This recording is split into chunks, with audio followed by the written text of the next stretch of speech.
पुत्रदा एकादशी कथाओं का आनंद लेते हुए धनुर्धर अर्जुन बोले, हे भगवान, ये रोचक और महापुण्यदायी कथाएं सुनकर मेरे आनंद की सीमा नहीं है और मेरी उत्सुकता बढ़ती ही जा रही है। हे मधुसूदन, अब कृपा करके आप मुझे श्रावण मास के शुक्ल पक्ष की एकादशी की कथा सुनाइए। इस एकादशी का क्या नाम है तथा इसके व्रत की विधि क्या है, इसमें किस देवता की पूजा की जाती है और इसका व्रत करने से क्या फल मिलता है, यह सब आप मुझे बताइए।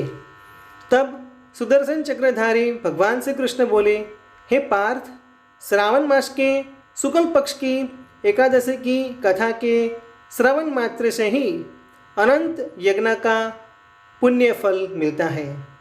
हे अर्जुन, द्वापर युग के प्रारंभ में महिष्मती नाम की एक नगरी थी।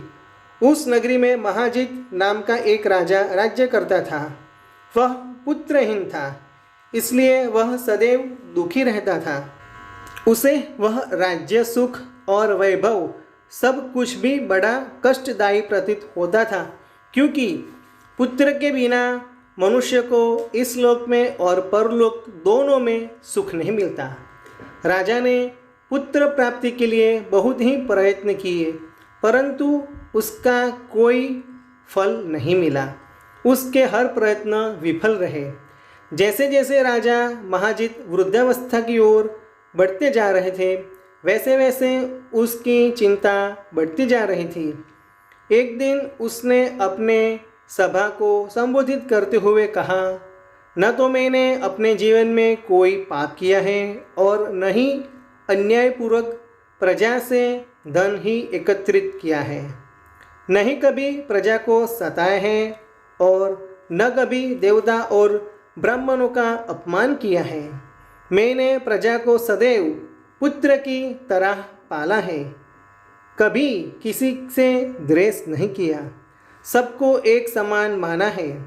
मेरे राज्य में कानून भी ऐसे नहीं है जो प्रजा में अनावश्यक भय पैदा करे।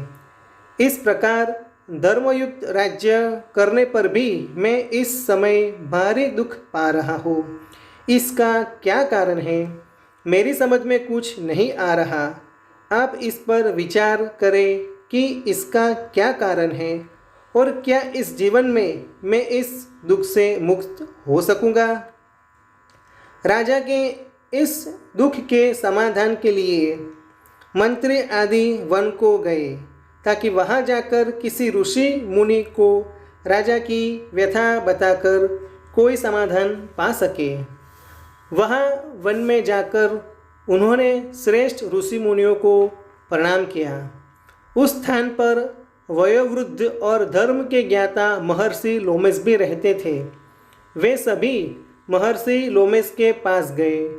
उन सबने जाकर उन महर्षि को यथा योग्य प्रणाम किया और उनके सम्मुख बैठ गए। उनके दर्शन से सबको बड़ी प्रसन्नता हुई और वे सब उनसे निवेदन करने लगे, हे देव, हमारे अहोभाग्य की हमें आपके दर्शन का सौभाग्य प्राप्त हुआ है। इस पर लोमेश ऋषि बोले, हे मंत्रीगण, आप लोग की नम्रता और सद्व्यवहार से मैं अत्यंत प्रसन्न हूँ। आप मुझे अपने आने का कारण बतलाइए। मैं आपके कार्य को अपनी शक्ति के अनुसार अवश्य ही करूँगा, क्योंकि हमारा शरीर ही परोपकार के लिए बना है। लोमेश ऋषि के ऐसे अपनत्व भरे वचन सुनकर मंत्री बोले, हे महर्षि, आप हमारी समस्त बातों को जानने में समर्थ हैं, अतः आप हमारे संदेह को दूर कीजिए। महिष्मती नामक नगरी के हमारे महाराजा महाजित बड़े ही धर्मात्मा भाव प्रजावत्सल हैं। वह प्रजा को पुत्र की तरह धर्म अनुसार पालन करते हैं, परंतु फिर भी वे पुत्रहीन हैं। हे महर्षि, इससे वह अत्यंत दुखी रहते हैं। हम लोग उनकी प्रजा हैं, हम भी उनके दुख से दुखी हो रहे हैं, क्योंकि प्रजा का यह कर्तव्य है कि राजा के सुख में सुख माने और दुख में दुख माने।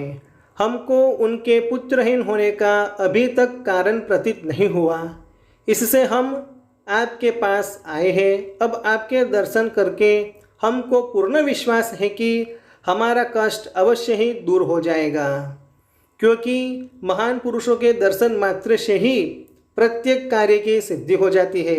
अतः अब आप हमें बताने का कष्ट कीजिए, किस विधि से हमारे महाराज पुत्रवान हो सकेंगे।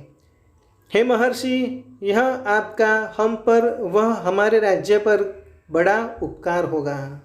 ऐसी करुणा प्रार्थना सुनकर लोमेश ऋषि ने नेत्र बंद किए और राजा के पूर्व जन्मों पर विचार करने लगे।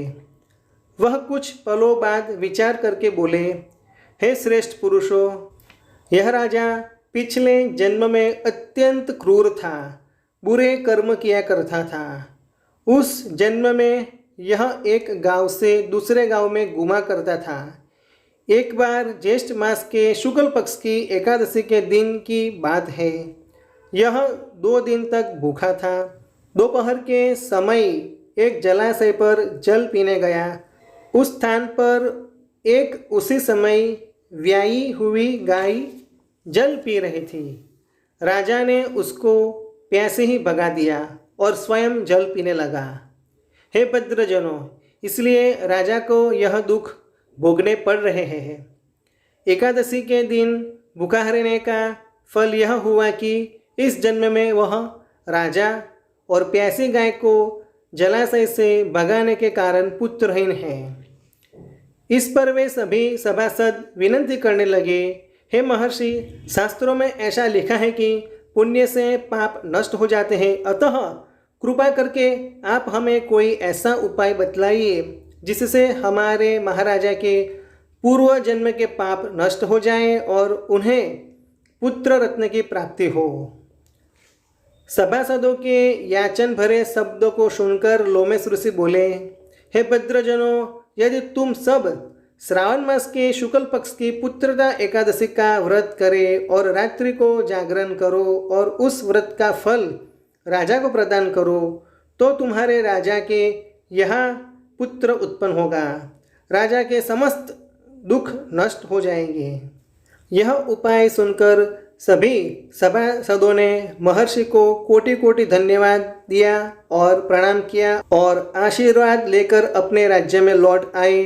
तत्पश्चात उन्होंने लोमेश ऋषि की आज्ञा के अनुसार पुत्रदा एकादशी को विधिपूर्वक व्रत किया और द्वादशी के दिन उसका फल राजा को दिया। उस पुण्य के प्रभाव से रानी ने गर्भ धारण किया और 9 महीने के पश्चात ही उसके एक अत्यंत तेजस्वी पुत्र रत्न का जन्म हुआ।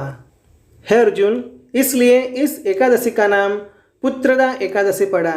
पुत्र की इच्छा रखने वाले मनुष्य को चाहिए कि विधि पूर्वक श्रावण मास के शुक्ल पक्ष की एकादशी का व्रत करे। इस व्रत के प्रभाव से ही इस लोक के सुख और परलोक में स्वर्ग मिलता है। प्रेम नमो नारायण।